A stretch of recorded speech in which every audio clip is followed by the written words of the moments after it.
Nós vamos falar hoje sobre Jeremias e os falsos profetas, né? Como já foi dito, capítulo 21, item 11 do livro Evangelho segundo o Espiritismo. Para a gente entrar no assunto, eu vou buscar lá na obra de André Luiz, no livro Ação e Reação, uma passagem daquele livro. Para a gente poder entender a passagem que eu vou ler aqui, a gente precisa situar da seguinte forma. Existia uma família, bens materiais, com posses materiais. O patriarca faleceu e deixou para os filhos 3 irmãos. Um deles era mais apegado à matéria do que os outros e provocou um acidente para que os outros 2 irmãos desencarnassem e ele ficasse com todos os bens materiais. Feito isso, esses 2 irmãos que desencarnaram, no plano espiritual, começaram a obsediar esse próprio irmão e depois passaram a obsediar o sobrinho, que herdou tudo. E aí nós vamos entender nesse contexto que o André Luiz, numa caravana no plano espiritual, tentando entender como é que funcionava aquilo para depois passar para nós, através do benfeitor espiritual Silas, eles vão ao encontro desse obsessor, cujo nome é Leonel. E ele diz mais ou menos o seguinte, abre aspas, todos possuímos, além dos desejos imediatistas comuns, em qualquer fase da vida, um desejo central, um tema básico, dos interesses mais íntimos. Por isso, além dos pensamentos vulgares que nos aprisionam a experiências rotineiras, emitimos com mais frequência os pensamentos que nascem desse desejo central, que nos caracteriza. Pensamentos esses que passam a constituir o reflexo dominante da nossa personalidade. Vamos parar um pouquinho. O que ele quis dizer aqui? Todos nós temos desejos. Desejos comuns. Beber água, de se alimentar, de se descansar, de se divertir, enfim, de conviver em sociedade, desejo comum de cada um. E cada um dentro de si, não somente nesta encarnação, mas também nas anteriores, existe dentro de si um desejo central. Para uns é o sucesso, para outros as posses dos bens materiais, para outros a alegria está cercada de pessoas queridas, e assim sucessivamente. Cada um de nós tem um desejo central. Continua o obsessor. Desse modo, é fácil conhecer a natureza de qualquer pessoa em qualquer plano, através das ocupações e posições em que prefira viver. Assim é que a crueldade é o reflexo do criminoso. O tema central do criminoso é a crueldade. A cobiça é o reflexo do usurário. A maledicência é o reflexo do caluniador. O escárnio é o reflexo do ironista. E a irritação é o reflexo do desequilibrado. Tanto quanto a elevação moral é o reflexo do santo. Veja que não é difícil a gente detectar o desejo central de cada um de nós. Basta uma autorreflexão para saber, estou reclamando muito? Estou buscando muito os bens materiais? Estou sendo muito cruel nos meus pensamentos? Estou sendo radical nas minhas posições? Estou querendo ser dono de tudo aquilo que possuo, no sentido de dominar as outras pessoas que convivem comigo? Essa reflexão é fácil, todos nós temos condições de fazer. Continua o obsessor. Conhecido o reflexo da criatura, que nós propomos retificar ou punir, ele usou o termo até retificar o obsessor, né? É assim muito fácil superalimentá-la com excitações constantes, robustecendo-lhes os impulsos e os quadros já existentes na imaginação, e criando outros que lhe superponham, nutrindo-lhe dessa forma a fixação mental. Se você tem complexo de inferioridade, achando que você é a pior coisa do mundo, quando um obsessor quiser se aproximar de você, ele vai alimentar esse desejo. Cada vez mais ele vai dizer para você que você realmente não é nada, que você é a pior pessoa do mundo, que você está atrapalhando você e todos que estão à sua volta. Da mesma forma, se você quer dominar todo mundo, se você quer ser o maioral, se você quer ser a última bolacha do pacote, o obsessor vai dizer, realmente, você é o melhor. Não deixe ele falar isso com você. Não deixe ele fazer isso com você. Você é perfeito. Continua o obsessor. Com esse objetivo, basta alguma diligência para situar no convívio da criatura malfazeja que precisamos corrigir, entidade e outras que se lhe adaptem ao modo de sentir e de ser. Quando não possamos por nós mesmos, a falta de tempo, criar as telas que desejemos com vistas aos fins visados por intermédio da determinação hipnótica. Se não bastasse o obsessor conseguir superalimentar o seu tema central, ele ainda consegue ajuda no plano espiritual e arrebanha todos aqueles que vibram da mesma forma que ele, no sentido para poder dificultar a sua vida. Continua ele. Através de semelhantes processos, criamos e mantemos facilmente o delírio psíquico ou obsessão, que não passa de um estado anormal da mente, subjugada pelo excesso de suas próprias criações, a pressionarem o campo sensorial, infinitamente acrescidas de influência direta ou indireta de outras mentes, desencarnadas ou não, atraídas por seu próprio reflexo. A obsessão nada mais é que um estado anormal da mente, no qual eles projetam telas e a partir de então a gente vai cada vez mais se aprofundando nela. Para terminar, ele diz, até sorrindo na passagem do livro: cada um é tentado exteriormente pela tentação que alimenta em si próprio. Dentro de nós temos um tema central que a gente pode dizer que é o quê? Uma brasa. Como é que funciona a brasa quando a gente está fazendo churrasco, né? A brasa, ela fica lá no fundo, ela não tem chama, aparentemente inofensiva. Quando nós sopramos, jogamos oxigênio, o que acontece? Ela se excita, ela cresce. E assim somos nós com os nossos desejos centrais, nas nossas dificuldades do aprimoramento. Quando temos apego a determinadas coisas, os obsessores vêm e sopram a nossa chama. Mas quais são os tipos de chamas que podem ter, Carlos? Eu elenquei 4 aqui e a gente vai conversar a respeito hoje. O primeiro delas, né, das 4, é o prazer. Mas o que pode ser o prazer? O prazer ele se materializa na nossa gula, na nossa preguiça, no nosso consumismo, na nossa luxúria e no sensualismo. Quantas oportunidades nós temos e nós temos que satisfazer o nosso prazer ao extremo. Falando da gula, não basta nos alimentarmos, não basta saciar o corpo. Nós temos que afundar o pé na jaca, como a gente diz. E a gente vai cada vez mais, a ponto de se conscientizar que nós estamos fazendo mal ao nosso corpo. Que em vez de ajudar, a alimentação está servindo como uma intoxicação, como algo que está fazendo ruim. Tudo isso aqui, o problema não é fazer, é a medida do que se faz, é a quantidade que nos propomos a fazer. A preguiça é da mesma forma. Ser preguiçoso no domingo à tarde, desde que você não tenha nenhum compromisso, que você não esteja a trabalho, obviamente, não há problema algum. O corpo carece do descanso. A matéria carece desse descanso. Agora, numa segunda-feira, 3 horas da tarde, nós estarmos preguiçosos, numa terça-feira de manhã, numa quarta-feira, numa quinta, aí passa da medida. Consumismo. Comprarmos aquilo que necessitamos, não há problema algum. Agora, comprar só por comprar, para falar que tem, para mostrar para quem não gosta, esse é o problema nosso. É o problema que todos nós enfrentamos.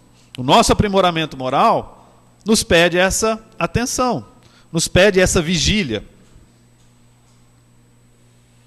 Emmanuel, no livro Caminho, Verdade e Vida, tem uma frase que fala: a experiência humana não é uma estação de prazer. Todas as dificuldades que nós temos, seja ela de que forma for, vem para poder nos ajudar. Hoje, inclusive, nós estamos passando por um momento, todos nós aqui, quem conhecia, né, a nossa querida amiga Eli Fernandes, que retornou à pátria espiritual, todos nós estamos com o coração apertado, né? Ninguém queria que ela partisse, que ela retornasse.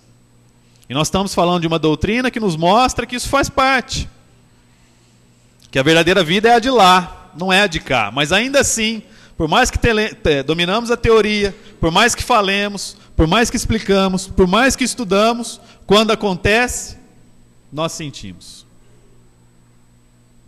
Aí nos cabe a doutrina espírita, como terceira revelação, nos jogar um balde de luz, jogar o foco de luz para nos dizer, calma. Em vez de dizer tchau, diga até breve. Teremos a oportunidade de reencontrá-la em outras situações. Até outro dia ela estava aqui conosco no plano material, fazendo palestra aqui inclusive, cerca de 2 meses atrás, 3 no máximo. Hoje ela partiu, chegou o momento da sua partida. E com certeza do lado de lá, ela vai continuar ajudando a casa e todos os irmãos que aqui estão. Emmanuel continua no livro Caminho, Verdade e Vida. As qualidades excelentes são dons que precedem de Deus. Entretanto, cada qual tem a porta respectiva e pede uma chave diferente. Se você acha que aquele filho que está no seu lar veio somente para poder te deixar infeliz, de desagradá-lo, você está equivocado, meu irmão. Você não está sabendo aproveitar a oportunidade que Deus colocou um ente na sua família, no seu núcleo familiar, para você poder aprimorar as suas dificuldades. Todos os falsos profetas, isso que nós estamos falando são falsos profetas no sentido figurado, né? Um pouco diferente do que foi lido no Evangelho. Eles surgem nas nossas vidas e nós nos iludamos. Nós caminhamos por esses caminhos quando a doutrina espírita diz para nós, cuidado por onde passa, cuidado por onde anda. E o próximo P? O próximo P é o do poder. E ele se consubstancia na dominância, na arbitrariedade, na violência, na arrogância e na prepotência.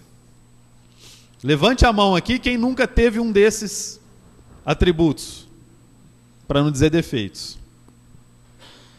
Quem aqui, no lar conjugal, marido e mulher, não quer dominar o outro? Vamos mudar a pergunta. Quem quer ser dominado? É difícil. Aí, nós temos que, de certa forma, pegar a mensagem e colocar no contexto e dizer, isso acontece porque todos nós estamos aqui para, de certa forma, passar por isso. O estágio evolutivo que nós estamos, no segundo plano, no segundo mundo, mundo de expiação e prova, ele é feito de erros e acertos, de mais erros do que acertos.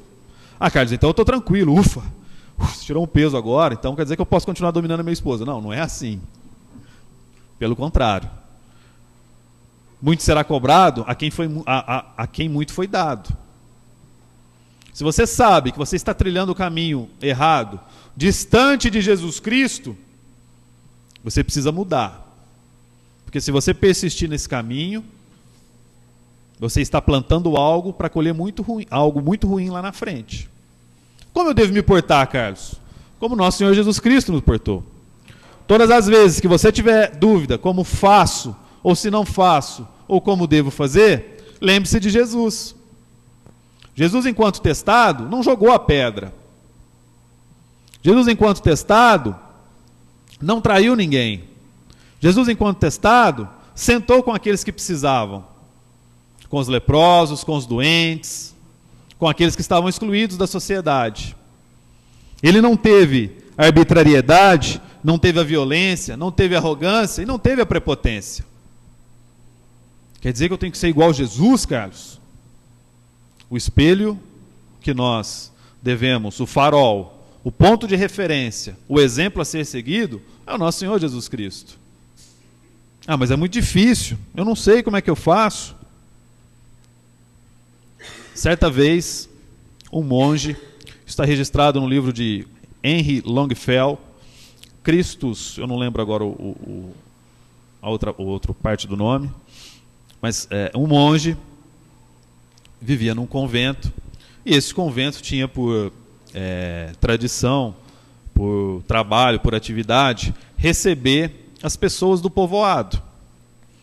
E eles chegavam logo pela manhã, passavam um dia no convento, recebiam alimentação, recebiam um tipo de assessoramento.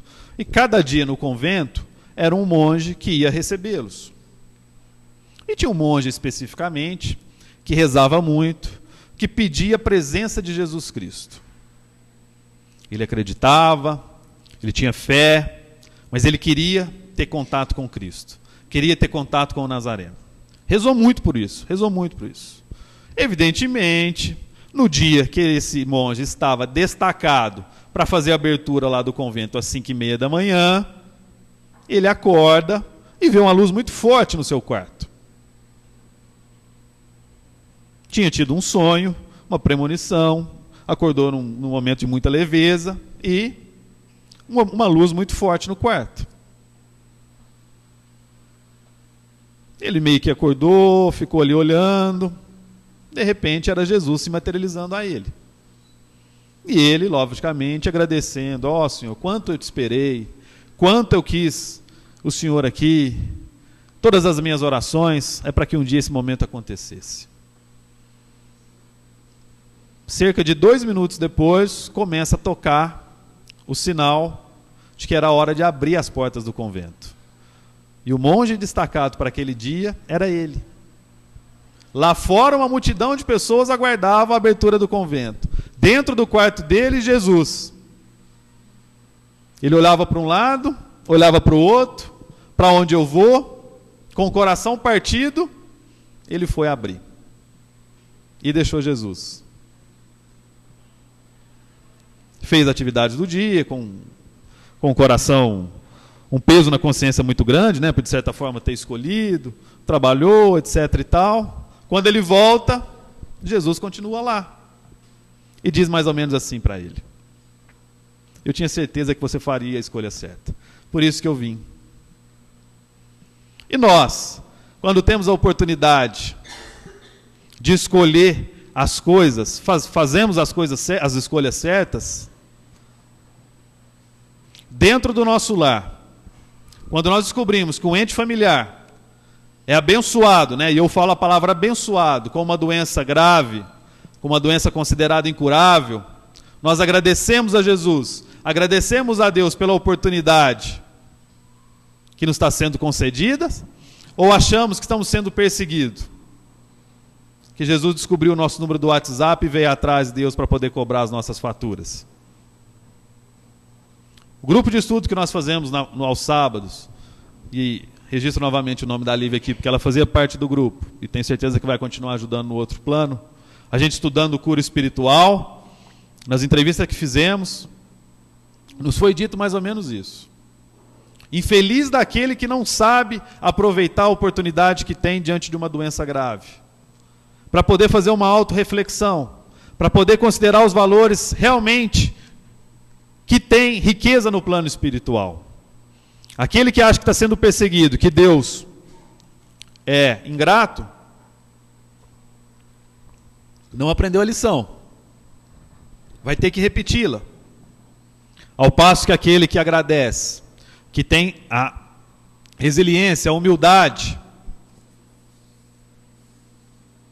de enfrentar a dificuldade e saber que aquilo é só um ponto de reajuste, ou de ajuste, ou de aperfeiçoamento, está entendendo a doutrina de Cristo. E a doutrina espírita nos explica determinadas coisas que até então a gente não tinha explicação. Certa vez eu cheguei para minha mãe, ainda criança: mãe, por que as pessoas morrem? E dentro da concepção religiosa que nós vivíamos à época, ela me explicou mais ou menos o seguinte: sabe o que é, filho? É porque Deus tem um livro de cada um. Tem um livro. Tem um livro no seu nome, no nome do fulano, do cicrano. Aí, você faz algo de errado, Deus escreve aqui. Você mentiu, Deus escreve aqui. Você colou na prova, Deus escreve aqui. Você gritou com a mamãe, Deus escreve aqui. Você desobedeceu o papai, Deus escreve aqui. Aí, quando completa o seu livro, que Deus faz assim, que fecha o livro, é hora de tirar de circulação. Ele te leva embora. Aí, a senhora está grávida. Faz o pré-natal, tudo perfeito. Toma todas as recomendações. Faz todos os exames. Vai para o centro cirúrgico. A criança na barriga. Entra no centro cirúrgico, anestesista, obstetra, pediatra, enfermeiro, tudo pronto. O médico faz a incisão, abre, vai fazer a cesárea. Tira a criança. Corta o cordão umbilical. Criança viva, tudo tranquilo. Todo mundo preparando para tirar foto. O médico pega a criança, levanta a criança respira, enche os pulmões, chora. Ele abaixa a criança morre. Aonde está o livro dessa criança? Por que Deus fez isso? Alguns segundos de vida, a doutrina espírita explica. A teoria reencarnacionista explica. Isso foi apenas uma parte de um todo chamado vida. Teve a oportunidade do encarne passageiro, rápido, para quando voltar ao plano espiritual, voltasse com mais condições de seguir os caminhos de Cristo. O próximo P, o nosso próximo falso profeta, é a posse. O materialismo, a avareza, o apego e a prodigalidade. Todos nós aqui temos, em certa medida, todos esses defeitos. Uns mais, outros menos. E o mundo hoje está cada vez mais materialista. Aí eu pergunto, quais são as regras do materialismo? O materialista, ele não quer sofrer. Ele não quer chorar. Ele não quer aprender com a dor. E o que ele tiver que fazer para eliminar a dor da sua vida, o materialista faz.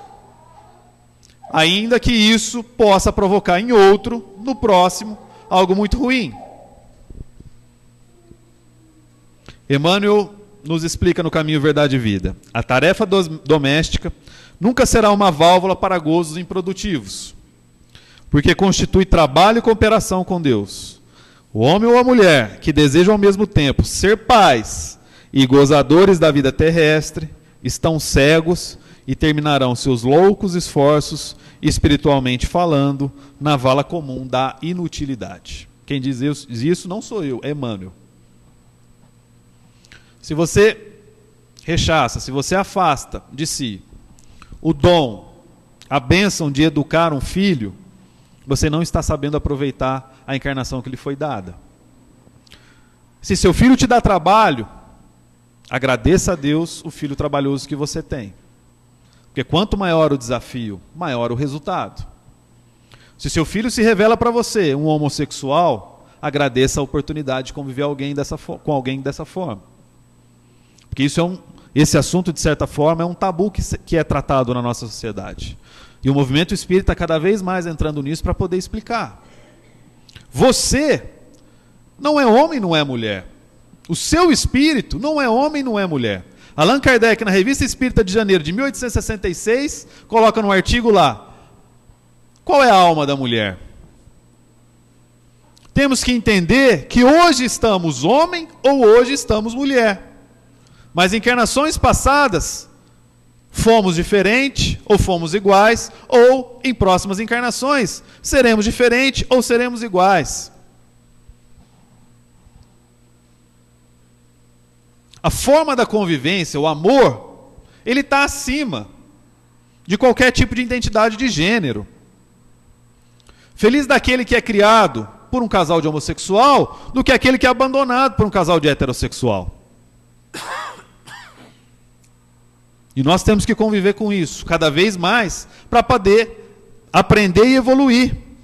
Porque aquele que não sabe renunciar ao seu próprio conceito, não é digno do quê? De aprender e evoluir, de um dia estar mais próximo de Deus.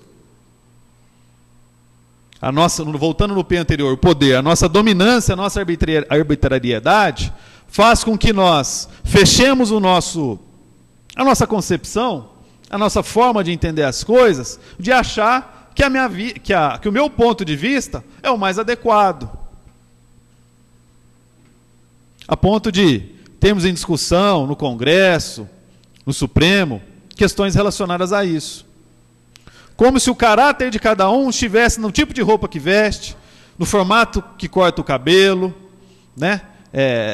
No tipo de joia, de adorno que utiliza, e se não tivesse dentro do próprio coração.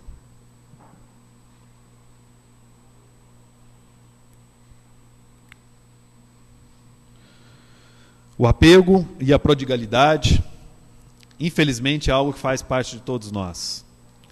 Chico Xavier, certa vez, tinha um cachorro.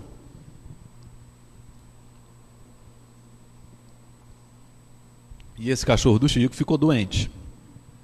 E o Chico, trabalhando muito, psicografava até as 3, 4 da manhã, chegava em casa, o cachorro lá, sofrendo, isso estava meio que tirando ele do eixo. Emmanuel começou a coçar a cabeça e falou, putz, não está dando certo isso aí. Aí alguém do grupo lá quis ajudar. Teve a melhor das intenções. Viu que o cachorro levou no veterinário, o veterinário falou, não tem, infelizmente, sob o ponto de vista material, obviamente, não tem solução. A melhor coisa a ser feita é sacrificar o cachorro. E na vã intenção de ajudar para que Chico voltasse, para que não ficasse mais desestabilizado emocionalmente, foram lá e sacrificaram o cachorro.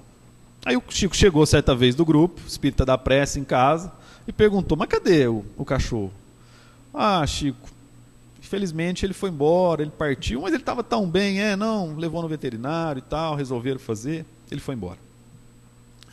Chico, lógico, não falou nada, mas ficou com o coração apertado. Ficou triste, ficou magoado com a pessoa, por mais que ela tenha tentado ajudar. E ele não saía dessa sintonia negativa, ficava retroalimentando isso. Emmanuel surge para ele e diz, Chico, nós precisamos resolver essa questão. Ah, mas você sabe, Emmanuel, eu gostava tanto do cachorro, não poderia ter feito isso. Chico, o que foi feito com a intenção de te ajudar, foi feito com a intenção de te fazer que você voltasse as suas atenções para as atividades doutrinárias. Ah, mas eu não consigo, Emmanuel. E como é que eu fico livre disso? Eu quero sair desse estágio. Eu não quero mais ficar retroalimentando isso. Como eu faço? Bom, você sabe quem foi, Emmanuel falando. Você sabe quem foi? Ele falou, sei. Você sabe do que essa pessoa gosta? Sei. Então você vai lá comprar o que ela mais gosta e vai dar de presente a ela. Ah, mas espera aí, Emmanuel. Você quer que eu faça isso? Não, Chico. Não sou eu, Emmanuel, que quero que você faça. Jesus Cristo que quer que você faça. Se você presentear ele com a coisa que ele mais, com a pessoa mais gosta, né? Era uma máquina de costura, né? Que Chico parcelou, né? Porque o salário dele era pequenininho, foi lá e comprou e parcelou. Se você der isso a ela, pode ter certeza que você vai conseguir se desvencilhar dessa problemática que você está enfrentando. E Chico foi lá, comprou a máquina de costura, entregou para a senhora, deu um abraço. Quando ele dá um abraço e se afasta, algo que estava preto no Chico, né? Que estava marcando o coração do Chico, sai em direção à senhora, torna-se luz e todos ficam felizes. O próprio Chico Xavier tinha um apego às coisas materiais. E Emmanuel explicou que não é assim que funciona. O último P é o P do prestígio. Exibicionismo, vaidade, afetação, exotismo, futilidade e soberba. Se você aí gosta de se exibir de forma constante nas redes sociais, se você gosta de sempre ter a última roupa, né? O último corte de roupa, o seu carro tem que ser o mais bonito, se o celular tem que ser o mais moderno, se sua casa tem que ser a mais bonita, se o seu centro espírita tem que ser o melhor, se você gosta de ter isso, de mostrar para as pessoas que tem, cuidado, você está trilhando o caminho do prestígio. E esse caminho não leva ninguém mais próximo de Cristo, mais próximo de Deus. Emmanuel, no Caminho, Verdade e Vida, nos ensina que mais vale chorar sob os aguilhões da resistência mais vale chorar sobre os aguilhões da resistência do que sorrir sobre os narcóticos da queda. Porque quando você está em queda, você está sorrindo. Você nunca está chorando. Aquele que sorri constantemente, que está feliz, que acha que o mundo é mil maravilhas, que não tem um tempo para se deslocar a um templo religioso, para poder fazer a sua oração, fazer a sua conexão com o plano maior, fazer a sua conexão com Deus, que acha que tudo se resolve através do dinheiro, através da festa, através da alegria momentânea, uma alegria material, esse está em queda. Ele só vai chorar quando ele chegar no fundo do poço.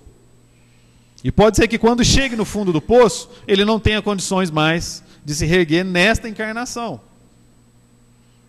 Daí nós temos vários exemplos de vários irmãos, em várias clínicas de recuperação, que estão lá no fundo do poço, se esforçando para se levantar e procurar o caminho da paz, da humildade.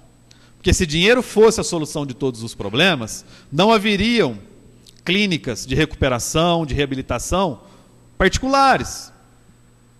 Não haveria gente para pagar, porque tem dinheiro. E a gente sabe que o dinheiro não é a solução de tudo. Em algumas circunstâncias, ele até é o agente que pode desagregar todos. Emmanuel, para finalizar, ensina que em torno de teus passos, a paisagem que te abriga será sempre em tua apreciação aquilo que pensas dela. Porque com a mesma medida que aplicares à natureza, obra viva de Deus, a natureza igualmente te medirá. Estamos num grande palco, onde nós temos a oportunidade de desenvolver todo o nosso, de dentro de todo o nosso coração, toda alegria e fraternidade para com o próximo. Não nos esqueçamos que estamos de passagem por esse plano. E as notícias como a de hoje, no caso da colega da Lívia, vêm reafirmar isso. Nunca espere o amanhã para poder pedir perdão, nunca espere o amanhã para poder abraçar alguém, nunca espere o amanhã para poder se confraternizar com alguém que necessita.